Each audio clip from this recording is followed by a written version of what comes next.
Related જેમ કે બજેટની માહિતી છે, રાષ્ટ્રીય આવકની માહિતી છે, ગરીબીની માહિતી છે, સાક્ષરતાની માહિતી છે, અર્થતંત્રને લગતી વિવિધ પ્રકારની માહિતીને સંગ્રહ એટલે કે ભેગી કરીને તૈયાર કરવામાં આવતી કોમ્પ્યુટર ડિસ્કને શું કહેવાય છે? સીડી કહેવામાં આવે છે. અર્થતંત્રની ઘણી બધી માહિતીઓ જેમ કે બજેટની લગતી માહિતી છે, રાષ્ટ્રીય આવકને લગતી માહિતી છે, ગરીબીની લગતી માહિતી છે, એવી વિવિધ પ્રકારની માહિતી છે તેનો સંગ્રહ કરીને તમે કોમ્પ્યુટર ડિસ્કમાં જે ડેટા તૈયાર કરો છો, ભેગા કરો છો, તેને શું કહેવામાં આવે છે? સીડી કહેવામાં આવે છે. સીડીનું ફૂલ ફોર્મ શું છે? આ પ્રશ્ન 1 માર્ક્સની અંદર પૂછાઈ ગયેલો છે.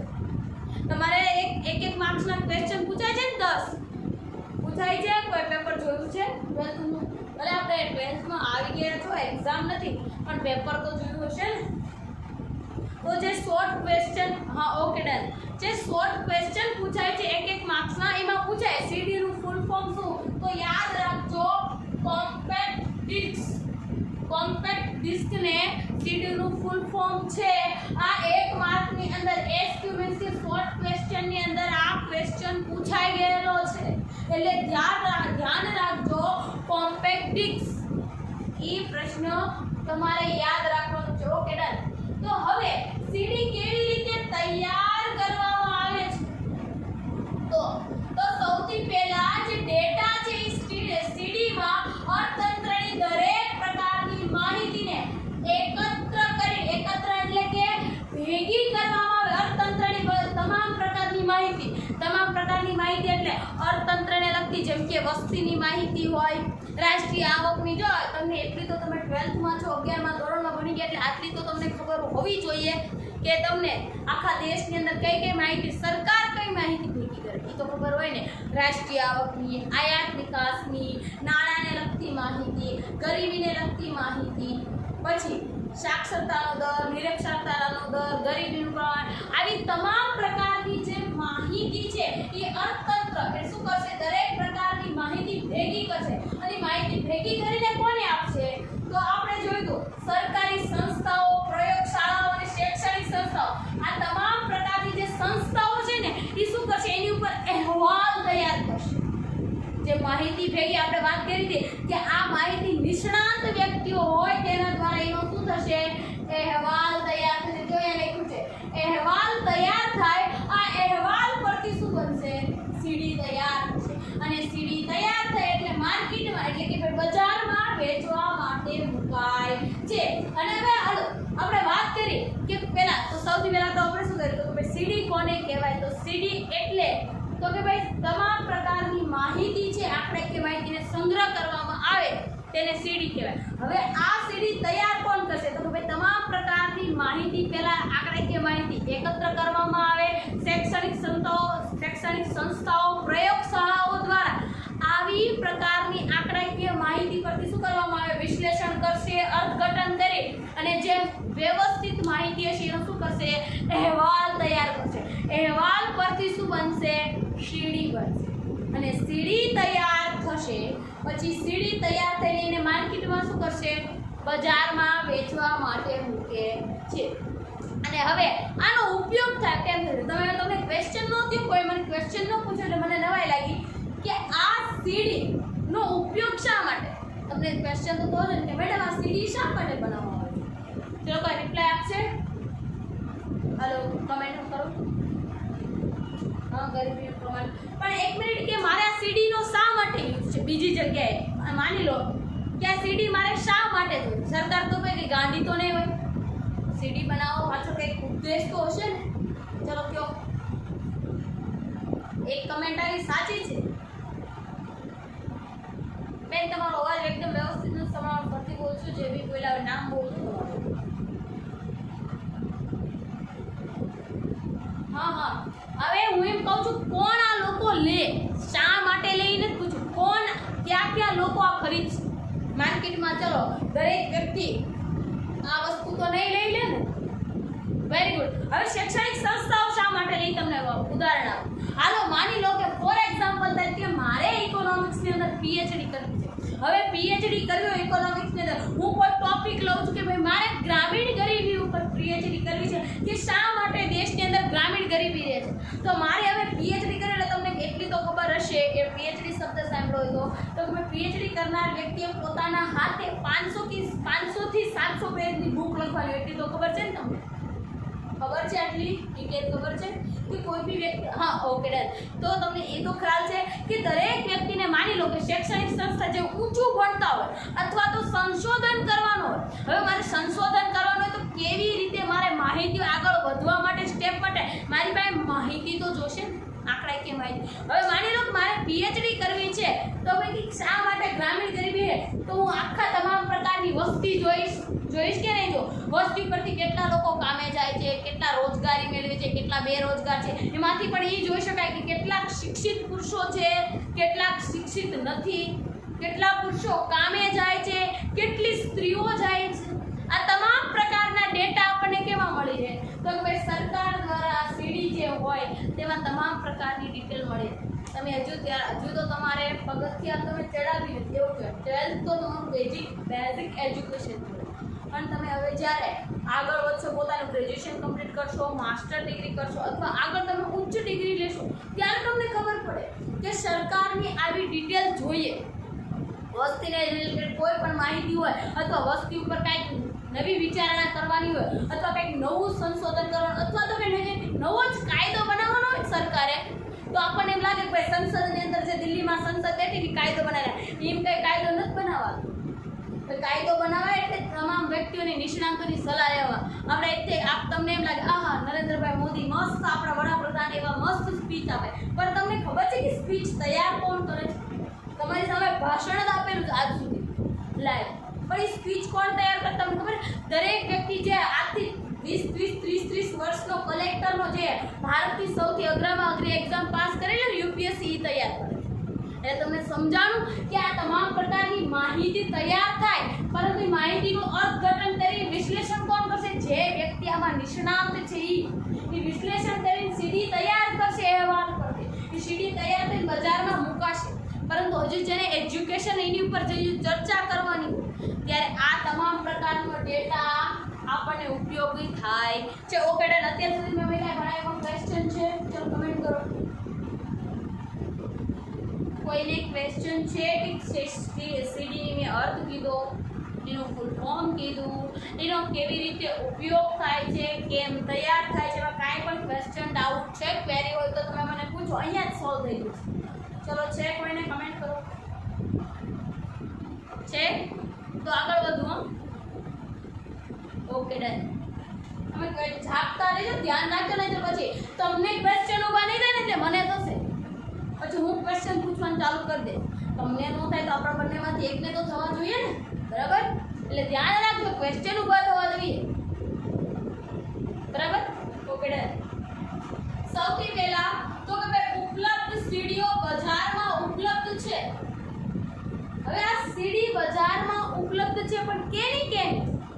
બરાબર ને? આપણે તો તમે એમ કહો મેડમ મૂવીની તો સીડીઓ ઉપલબ્ધ છે, હું મૂવીની વાત નથી કરતો, હું વાત કરું છું ગવર્મેન્ટ ઓરિએન્ટેડ. તો માર્કેટની અંદર કેની સીડીઓ ઉપલબ્ધ છે? તો કે ભાઈ અત્યાર સુધીને જ્યારથી આપણો દેશ આઝાદ થયો ત્યારથી અત્યાર સુધીમાં દર વર્ષે આપણા દેશની રાષ્ટ્રીય આવક એટલે ખબર છે ને, ઉદ્યોગ, ખેતી અને સેવા ત્રણેયની આવક ભેગી થાય જીડીપી આપણી, એ ત્રણેયની આવક ભેગી થઈને આપણા દેશની અંદર રાષ્ટ્રીય આવકનું પ્રમાણ ક્યારે વધ્યું છે, ક્યારે ઘટ્યું છે, કે આ સંજોગોમાં ક્યારે દુષ્કાળ પડ્યો ત્યારે કેટલું ઘટ્યું છે. અત્યારે તમને ખબર કે ભાઈ આ કોરોના વાયરસની સ્થિતિને કારણે આપણા દેશની રાષ્ટ્રીય આવક કેવી છે? એકદમ નીચી છે. આ વખતે તમને ખ્યાલ ન હોય તો તમે વાંચ્યું, થોડા દિવસ પહેલા ન્યૂઝમાં હતું કે આ વખતે આપણી જીડીપી માઇનસમાં છે, કારણ કે આ વખતે આપણા દેશની ઇન્કમ જ નથી. સમજાય છે હું શું કહેવા માંગુ છું? તો કે ભાઈ આપણા દેશની અંદર રાષ્ટ્રીય આવક, વસ્તી ગણતરી તમારે હજુ અત્યાર સુધીમાં તમારે માની લો કોઈ વ્યક્તિએ વસ્તી ઉપર ચર્ચા કરવાની છે અથવા વસ્તી ઉપર તમામ ડિટેલ જોઈએ તો 1901 થી લઈને 2020 એટલે કે 2011માં છેલ્લે વસ્તી ગણતરી થઈ, 2011 સુધીની તમામ ડિટેલ તમને મળી. 120 વર્ષ સુધીની તમામ ડિટેલ તમને વસ્તીને લગતી સીડીમાં મળી રહેશે. પછી ઉદ્યોગોના સર્વેની માહિતી. ઉદ્યોગના સર્વે એટલે કેવી રીતે? તો કે ભાઈ કોઈ પણ ઉદ્યોગ આપણા દેશની અંદર વિકાસ કરવો છે તો હવે ઉદ્યોગનું મહત્વ છે, તમને ખબર છે કે ઉદ્યોગ સ્થપાશે તો શું ફાયદો છે? તો એક તો દેશને કરવેરો મળશે, બીજું તો ભાઈ જ્યાંના લોકો છે એને રોજગારી મળશે. તમને બેઝિક ઉદાહરણ આપું, કે અહીંયા તમે લાઠીગઢ નામ તો સાંભળ્યું છે ને, બોટાદ નજીક છે, સાંભળ્યું છે? કમેન્ટ કરો ચલો ફટાફટ. Okay okay done. તો અહીંયા સ્કાય ટેક્સટિંગ કંપની છે, ખબર છે કોને? Okay done okay done okay done. સાંભળો હવે. ઓકે ડન કીધું મેં, સાંભળો હવે તમે મને સાંભળો. તો કે ભાઈ અત્યાર સુધી લાઠીદળમાં કંપની નહોતી, માની લો પહેલા કંપની નહોતી, તો શું ત્યાંના લોકોને રોજગારી મળતી હતી? માત્ર ને માત્ર ખેતી પૂરતી જ રોજગારી મળે કે ભાઈ જ્યાં સુધી વરસાદની ઋતુ છે ત્યાં સુધી એ લોકોને આવક થાય, બાકીની ઋતુમાં એમને એ લોકોને ઉનાળાની જે ઋતુ હોય એમાં એ લોકોને પાણી ન હોય એટલે એમને શું કહેવું પડે? બેરોજગાર બેસી રહેવું ન હોય. બેસી રહેશે કે નહીં બેસી રહે? ચલો કમેન્ટ કરો. Okay done. હા, તો કે ભાઈ એવી ઋતુમાં બેરોજગાર બેસી રહેવું પડે, પરંતુ જો ઉદ્યોગ સ્થપાશે તો ત્યાંના લોકોને રોજગારી મળશે, દેશનું ઉત્પાદન થશે, અથવા દેશનું ઉત્પાદન થઈને નિકાસ કરશું તો દેશની નિકાસમાં વધારો થશે, દેશની રાષ્ટ્રીય આવકમાં વધારો થશે, દેશને ટેક્સ મળશે. આ તમામ પ્રકારના ફાયદા. તો કેવા સંજોગોની અંદર શા માટે આપણા દેશની અંદર ઉદ્યોગોનો વિકાસ થતો નથી? આ તમામ પ્રકારના ઉદ્યોગોના સર્વે એમનો કેવી રીતે? તો ભાઈ annual survey of industries. Industries કેમ ખબર છે ને? તો ભાઈ એક જ ઉદ્યોગ હોય તો ઇન્ડસ્ટ્રી વપરાય, પણ એક કરતાં વધુ ઉદ્યોગ હોય તો ઇન્ડસ્ટ્રીઝ વપરાય. તો ભાઈ તમામ પ્રકારના ઉદ્યોગોના સર્વે કરે. એ સર્વે પરથી માનવું પડે કે કયા દેશની અંદર, હવે તો તમે સાંભળો, અત્યારે માની લો તમને ખબર જ છે કે ભાઈ દેશની અંદર જેમ જેમ વસ્તીનું પ્રમાણ વધતું જાય છે એવી જ રીતે અત્યારે તમને ખબર છે કે જો તમને ખ્યાલ હોય તો હું અત્યારે કહું છું, સરકારનો પ્લાન ચાલે છે કે અત્યારે સરકાર જો કોઈ પણ વ્યક્તિને માની લો મેન સિટી છે ત્યાંથી 20 કિલોમીટરથી દૂર જ તમારે ઉદ્યોગ સ્થાપવાનો, એકદમ નજીક ઉદ્યોગ સ્થાપવાની બિલકુલ મનાઈ છે. તમે જો અમદાવાદની અંદર તમે કોઈ ગયા હોય તો ખ્યાલ હશે, ઓલમોસ્ટ ગયા હશો તમે લોકો, તો કે ભાઈ અમદાવાદ જે મેન સિટી છે ને ત્યાંથી આપણે અહીંથી જાતા તે ગામડે અહીંયાથી 20 કિલોમીટર દૂર તમે જો કેટલી બધી ઇન્ડસ્ટ્રી છે અમદાવાદથી દૂર, બાવળા પાસે. કોઈને ખ્યાલ છે?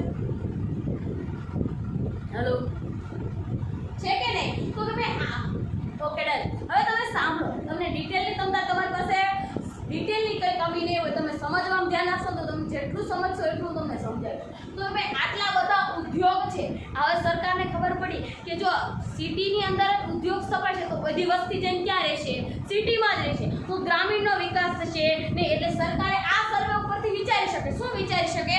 તો કે ભાઈ જો ઉદ્યોગને જ આપણે ગામડે મોકલી દઈએ તો ત્યાંના લોકોને બેરોજગારી મળશે નહીં, અને એ ઉપરથી એમને શું મળશે? કામ મળશે. કામ મળશે તો રોજગારી વધશે, તો શહેરીકરણ નહીં, તો ગામડાના લોકો સિટી તરફ જશે. જો ગામડામાં તમે જ કહો કે જો ગામડામાં જ ઉદ્યોગ સ્થપાઈ જાય તો ગામડાના લોકો રોજગારી મેળવવા માટે સિટીમાં જાય? ન જાય. સિટીમાં નહીં જાય એટલે શહેરીકરણ નહીં વધે, શહેરીકરણ નહીં વધે એટલે વસ્તી એટલી બધી એક પણ જગ્યાએ એકઠી નહીં. આપણે અત્યારે તમને ખ્યાલ જ છે સુરતમાં વસ્તી ગીચતાનું સૌથી વધુ પ્રમાણ છે, કારણ કે દરેક લોકો રોજગારી મેળવવા માટે જઈને ક્યાં ઊભા રહે છે? સુરતમાં ઊભા રહે. તો ખ્યાલ છે ને, ગુજરાતની અંદર સૌથી વધુ વસ્તી ગીચતા હોય તો સુરતમાં, સૌથી વધુ વસ્તી કે તો અમદાવાદ, પણ જગ્યા ઓછી હોય માણસો વધુ હોય એને વસ્તી ગીચતા કહેવાય. તો સૌથી વધુ વસ્તી ગીચતા ક્યાં છે? સુરતમાં. એટલે તમને ખબર છે કે અત્યારે સૌથી વધુ કોરોનાના કેસ ક્યાં છે? તો ભાઈ સુરત. સમજાય છે? એકદમ કોન્સેપ્ટ ક્લિયર થાય છે કે નથી થતો? ચલો કમેન્ટ કરો મને. આ તમામ પ્રકારની મારી ડિટેલ જોતી હોય તો કેમાંથી મળે? તો કે ભાઈ આવી જ પ્રકારની સરકારની જે ઓથેન્ટિક માહિતી આપણે તમે સાંભળો તો હું જો આડી અવળી ગમે ત્યાંથી માહિતી હું ગોતીશ ને તો એ માહિતી વિશ્વસનીય નહીં હોય, પરંતુ જે માહિતી મને સરકારે આપેલી છે એ માહિતી મારા માટે કેવી હશે? વિશ્વસનીય હશે. સમજાય છે તમને આ બાબત હું સમજાવી રહી છું? Hello, okay done. તો હવે આવી જ રીતે તો કે ભાઈ જેમ કે સરકારને કોઈ પણ માહિતી પર વધુ ડિટેલમાં ચર્ચા કરવી છે અથવા શિક્ષણ મેળવવું છે તો રાષ્ટ્રીય આવક હોય, વસ્તી ગણતરી હોય, ઉદ્યોગના સર્વેની માહિતી, આ તમામ પ્રકારની સીડી મળે છે. એ ઉપરથી તમે તમામ પ્રકારની ડિટેલ જોઈ શકો છો. તેવી જ રીતે છે NSSO એટલે નેશનલ સેમ્પલ સર્વે ઓર્ગેનાઇઝેશન. એ તમામ પ્રકારના સર્વે કરે છે અને તમામ પ્રકારની સીડીઓ ડિક્લેર કરે છે કે જેથી તમને તમામ પ્રકારની માહિતી મળે. આ છે ને માહિતી ભેગી કરશે. હવે સાંભળજો કેવી રીતે તૈયાર થાય છે. તો કે ભાઈ વળી કેટલીક સંસ્થાઓ જેવી કે હવે તમે વાત કરી કે સીડી તૈયાર કોણ કરે તો ધ્યાન રાખો CMIE એટલે કે ભાઈ સેન્ટ્રલ ફોર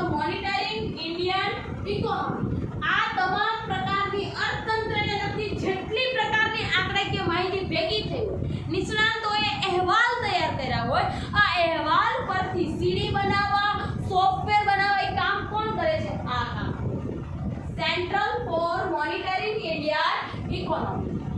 તો કે ભાઈ આ માહિતી પરથી સીડી જો આ બનાવશે, આ સીડી બનાવીને વેચે છે અને સમગ્ર અર્થતંત્રમાં આંકડાકીય માહિતીના શું બનાવે છે? સોફ્ટવેર બનાવે છે.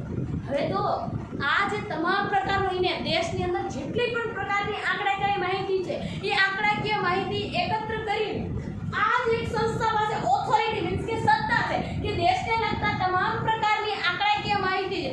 એ પછી ગરીબીને લગતી હોય, બેરોજગારીને લગતી હોય, રાષ્ટ્રીય આવકને લગતી તમામ પ્રકારની આંકડાકીય માહિતી પરથી સીડી બનાવે છે અને અર્થતંત્ર પરથી અર્થતંત્રની આંકડાકીય માહિતીના સોફ્ટવેર એટલે સીડી અને સોફ્ટવેર બંને બનાવે છે અને માર્કેટની અંદર શું બને છે?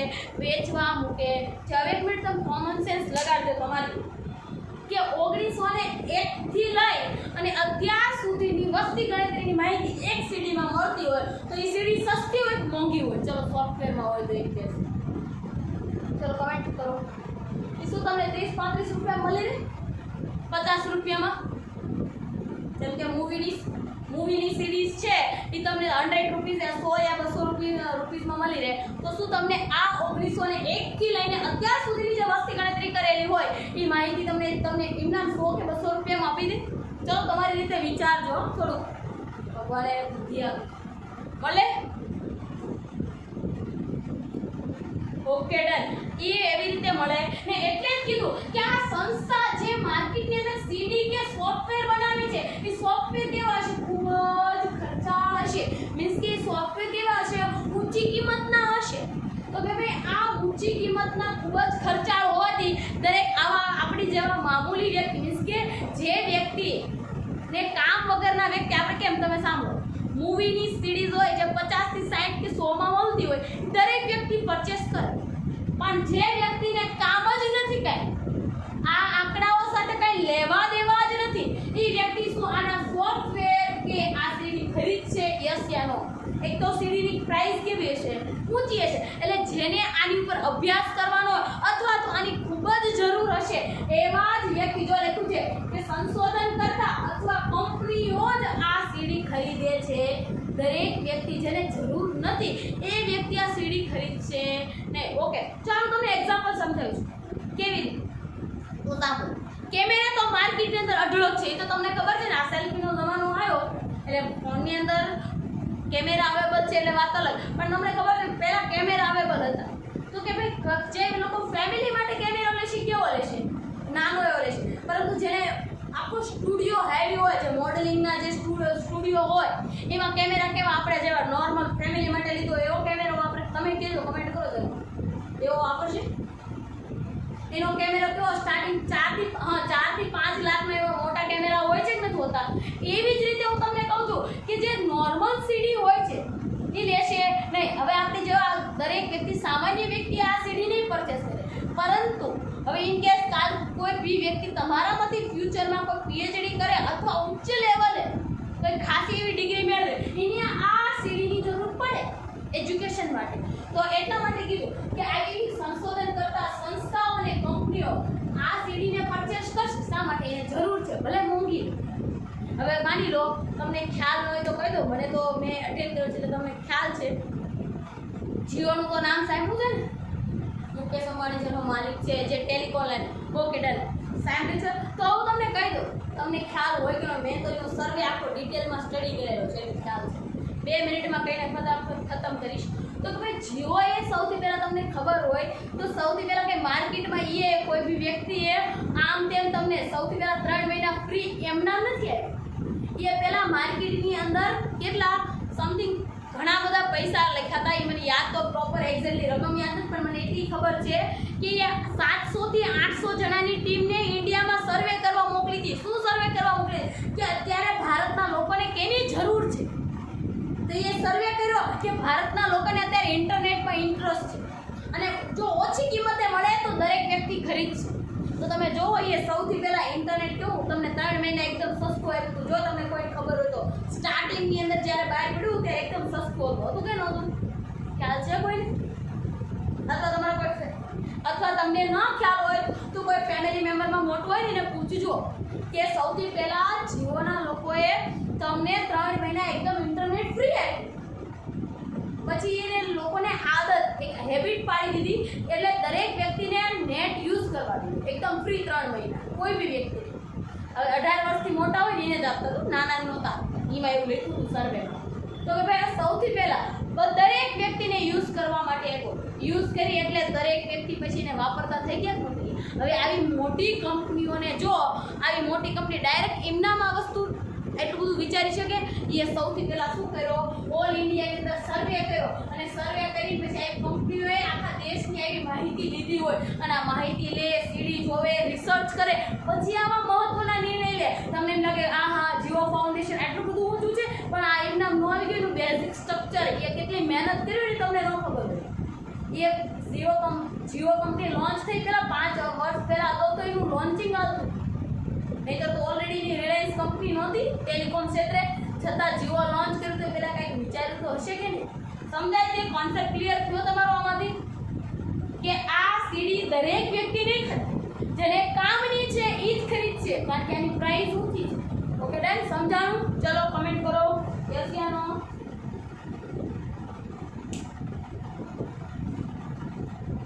ચલો સ્ટુડન્ટ હાજર તો છો ને? Okay done. Concept clear? કંઈ ક્વેશ્ચન હોય તો પૂછો તમારે. કોઈ ક્વેશ્ચન છે તો પૂછી જો. ચલો છે નહીં તો આગળ ચલાવું. યસ યા નો તો કયો.